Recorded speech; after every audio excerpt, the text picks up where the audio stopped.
First, let's look at the biblical account. The Bible describes a universal flood that supposedly wiped out all of humanity.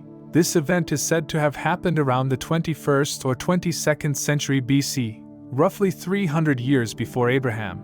But here's the problem. Historical records show that this period actually aligns with the Middle Kingdom in Egypt.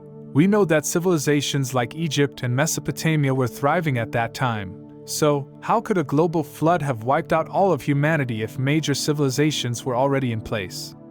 As the renowned scholar Maurice Bucaille points out, the Bible's story of the flood, which blends different accounts, doesn't line up with historical or archaeological evidence. It's clear that this idea of a universal cataclysm doesn't hold up under scrutiny. By contrast, the Quran offers a different perspective, one that's much more aligned with the realities of history. The Quran, in contrast, tells the story of a flood that specifically affected Noah's people. This event was a punishment for their sins and disobedience. The Quran doesn't specify when this event happened, meaning it doesn't tie the flood to a specific time in history.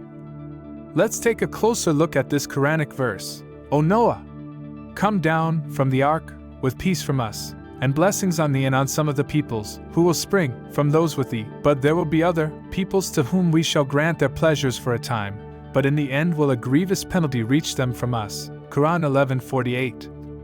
Notice here, there's no mention of a global flood wiping out all of civilization. Instead, the punishment is limited to Noah's people, those who were guilty of sin. And what's interesting is that the Quran does not fix this event in time, which avoids historical contradictions.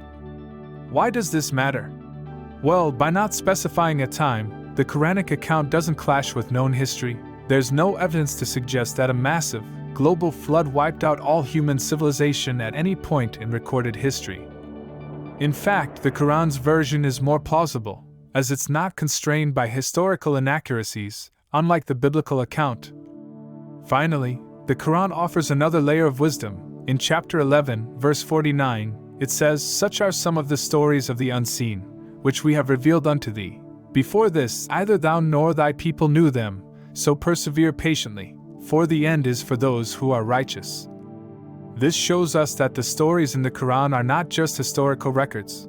They hold moral lessons for those who read them. It encourages patience and righteousness in the face of hardship, promising that the ultimate reward is for the righteous. So, while the biblical account of Noah's flood may raise some historical questions, the Quranic version offers a more timeless and consistent narrative. It's not just about the past, it's about moral guidance for the future.